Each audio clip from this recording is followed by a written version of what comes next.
not just to speak, but to also listen. Afterwards, we can, well, those that want to take photos and all that other kind of stuff, we can go ahead and do that. There's a few people I saw last night. We did Apache Cafe last night. Now, I'm actually thinking while I'm speaking, because it wasn't just within Apache that was crazy. The rhymes got all outside into the street, all on the side of the car. It just would not stop in that sense. And the love out there was just absolutely incredible. Or should I say it was credible. And that's, I don't know why people use that term, incredible, like not credible. I don't know, whatever. So let's just start real quick. I'm going to go over about 10,000 years of metaphysical history in about 15 minutes. Because time is not part of the idea of metaphysics or philosophy in general. General philosophy deals with a whole bunch of things.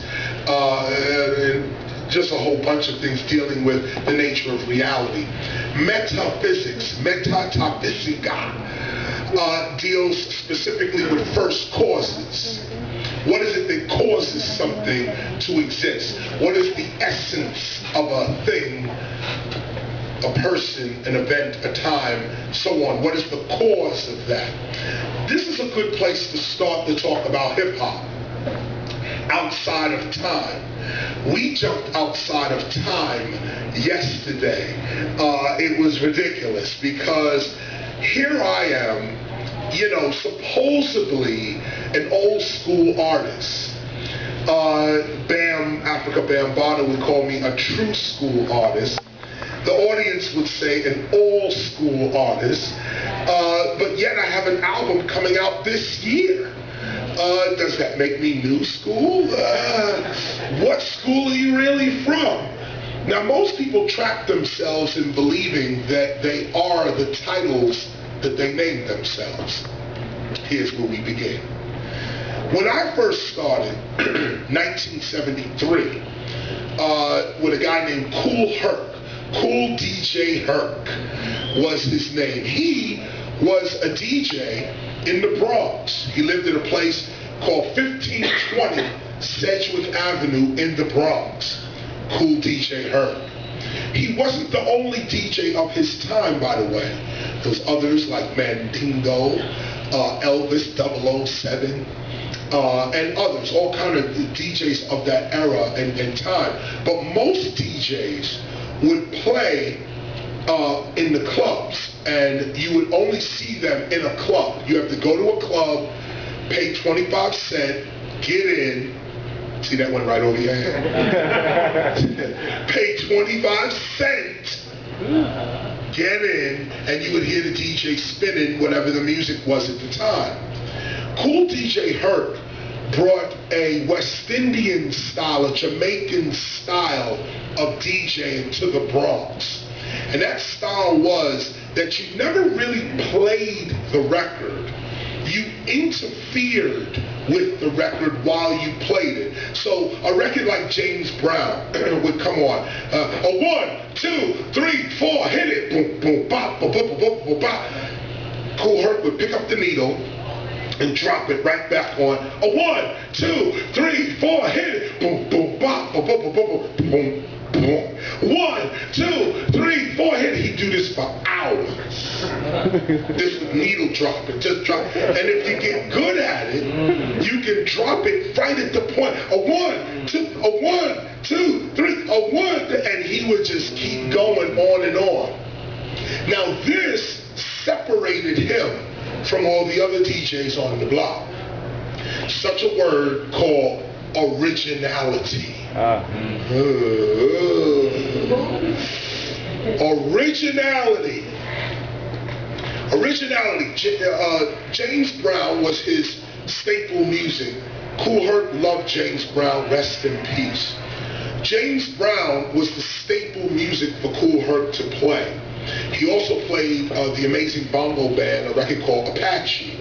that a lot of b-boys know of today as well, probably in this store somewhere, probably even on vinyl. Thank God for criminal records. However, Kool Herc would drop the needle on the brakes of records, strictly the brakes. Now, when we were growing up, this was as normal as you standing here now listening to me. There's a tape being made, and notice my outdated language, a tape. There's some sort of digital device capturing my presence being made. But my point is that in 2030, remember you're in 2009 now, in 2030, they're going to watch this tape. Somebody is going to be watching this tape. Maybe it'll be at a university, maybe it'll be on television somewhere, maybe C-SPAN, who knows, maybe privately. But this tape will be in existence. And this tape, this recording is what I should say, this recording will be in existence in 2030, in 2050, in 2060. Now, if you know that, if you are aware of that, you are not just moving for now, you're moving also for the future. This is how you step outside of time for a little bit. I'm going to go deeper into this. It's about being aware that your present moment is not just your present moment. There's an author by the name of Eckhart Tolle, puts out a book called The Power of Now. Excellent book. You all should get it. But I argue that there is such a thing called the power of future. It's a very Buddhist Zen concept to regard the future and the past as illusions. That your only true reality is right now. And in a lot of ways, that philosophy is correct. Except, of course, when you hit KRS-One with it, and then my philosophical mind starts going into it. Well, is there a difference between now and the present? I argue that now, what is called now, N-O-W, is not the present. Now is wherever your consciousness is. I'll say it again. Now is wherever your consciousness is. If your consciousness is in the past, that's your now. If your consciousness is right now in the present, then the present is your now. If your consciousness is in the future, your future is now. Wow. My future is now. For several reasons. One, I realize that I'm being recorded. So right away, yes, I am here in my present,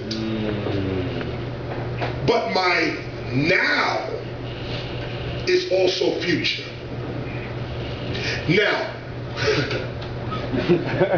take that quickly into your head. We're going to go further now. By the way, all of this is explaining the origins of hip-hop itself. Now, I am in now. Why am I in now? What is my now? My now is, I came from 1520 Central Avenue in the Bronx. That's a part of me. That's who I am. That's me. I am my past. I'm my past. I am a product of the past.